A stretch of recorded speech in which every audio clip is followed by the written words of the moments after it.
you want to achieve more in less time, it's not about working harder or doing more. It's about shifting your mindset, learning from others, and focusing on what truly matters. By making a few key changes, you could speed up your progress and accomplish in weeks what usually takes months.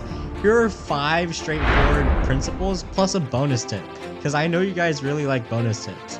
That will help you do just that, get more done faster and with less effort required. Lamborghini on the road. You know, it's almost like I could actually get it, right? Yes, the answer is so simple. It's actually called updating your identity to believe that you already have it. And you might be wondering, how do I do that? Well, it's a very simple mindset switch that so many people completely disregard. Because when you update your identity to believe that you already have it, it's almost like it's a life hack in a way. Because what's really interesting about it is because when we constantly obsess over this one thing, material or person, we could immediately start leveraging what we have in order to quickly gain that that thing we want. So by doing this, it's actually like a very quick, fast growth hack. So that's why I think updating your identity to believe that you already have it is like one of the quickest ways to earn exponential growth in a very quick time frame. Oh man, I don't want to waste so many years of my life because somebody else made a bad mistake. I wish there was something I could do about it, right? Yes, exactly. Leverage people's past experience to save years of your life. This is so beneficial because it saves years, months, hours. Okay, think about that. You have so much time. Time is the most precious commodity that you cannot get back. Okay, because if you had time, you can make unlimited money. Okay, you can make unlimited anything. But because there's time, and time is a three-dimensional element, we cannot alter it. So because of this, what we can do instead is leverage all the past experiences that other people have done. And this could be like knowledge, information, and past experiences. And because of this, like for example, like all the self-improvement books like Robert Greene, Ryan Holiday, all these authors, they all leverage the audience so that we can have a better experience of how to live life because of their experiences. Because we don't want to be in their same footsteps 20 years ago. And also, we need to be an expert caught up in 9 months. Because, you know, fast forward, it's 2024, and we gotta figure out how to become really good at the things we do. Because it's not about if I learned or have a PhD in nursery, business, all these majors. So considering that, that's why we have to leverage people's past experience to save years of our life. Because if we don't do this, we're gonna be like everyone else and fall victim to the same trap and spend so many of our years in the same trap that everyone else is. And I don't want that to happen to you, and neither you want that to yourself. So that is why you have to leverage people's past experiences to save years of your life. If I were to like get really good at something, I would have to spend like laser focus on something to go ahead and get better at. But if I'm splitting my attention, of course I'm not gonna get better at it, because I'm focusing on the video game, and I'm also focusing on the actual content that's related to what I'm trying to get better at. So it just does not make sense. So that's why 1 hour of deep focus is probably the equivalent of 3 hours of deep focus. And yeah, deep focus is so important because I know like there are so much like external stimuli, so much dopamine going on, you know, social media has us like hooked essentially. But you know, if you just try doing 1 hour of deep focus, and you could do this in your studying, learning things that you're interested in, coding sessions, listening to music or creating music, just basically like creating content essentially. But what's really fascinating is that when you do that, you'll immediately pick up on all the patterns, trends, and like actions that you are learning so much quicker than if you were to split your attention. We all hate school because learning feels like we're in a prison. It's almost like all the content is so repetitive, it's so unnecessary, and it also feels like we're actually not learning the content. And this is a very bad practice because when we grow up, we don't have the incentive and we don't have the ability to learn. And this is why I think learning is just very flawed in today's modern day, and this is why I want to educate you on what it is that is so important about learning. So what that key topic is it's not how much you learned, it's about how willing you are to learn. And this is really important because when we think about learning, we think about like smart kids because like they are so willing to learn. Because when we think about a very big, like, I don't know, I'd say like a bell curve, because on the ends you would have like people who either study a lot or you have people who just study a little bit. But in the middle you have like people who balance like life and studies. And when we balance both of it, you can see like the nominal returns. So willingness to learn is very essential to learning that thing you want to master.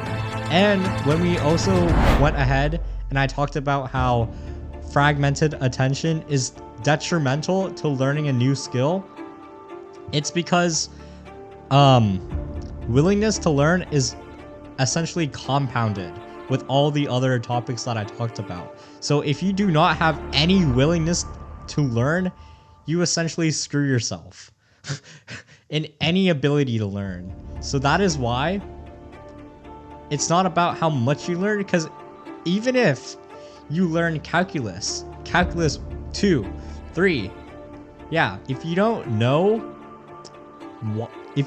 why you're learning it, and if you aren't willing to learn new concepts, you're just essentially just gonna be learning calc, and then you memorize it, and then you immediately after the test it's gonna be over. You're not gonna learn anything. So that's why you either have to learn the fundamentals to the point of mastery, or you either have to go ahead and be willing to learn a different way that the school system doesn't have. So that's why, like, when you learn, like, that's why Khan Academy is really good, or Geeks for Geeks, or Skillshare, Brilliant. These are all really good solutions to what the school system does not offer. So that is why I think it's not about how much you learn, it's about how willing you are. That is so important to learning something new. So yeah, that is the last key point, and most importantly, we have that bonus point. Kind of underrated, but the reason why you do that high priority task first thing in the morning is so that the whole day you have 2 chances of doing that task. in the morning and in the night. But, you know, let's be real. But oh my gosh. But let's be real. At the night, you're probably exhausted, right? So you're probably not going to be able to do it at night. So by allowing yourself to do it in the morning, you have space, clarity, and time. 3 very important things to do when you have a high priority task, right? So when you have a very high priority task, you would want to get it out of the way because it's so demanding. It takes time, energy, and effort. Things that we don't want to exactly screw up, because if we screw those up, our day is over. Like, we cannot recreate our past actions to involve what our actions were currently. So that is why you have to do your high priority task first thing in the morning. Yeah, so that is why that is so important. You have to do the high priority task in the morning, so you have 2 opportunities. But, you know, realistically, it's probably 1 because you're exhausted. Let's say you have a 9 to 5, right? So you wake up. Let's say you didn't wake up at 6 to go to the gym or something like that. So realistically, now instead of 2 options, you have 1 option. And you know, it's 9. Oh shoot.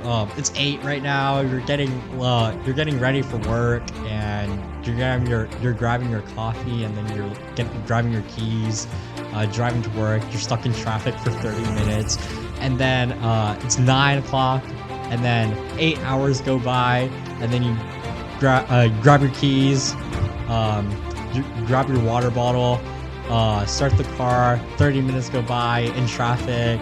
And then you're probably like, I'm so exhausted. I need my cheap dopamine. I need to scroll.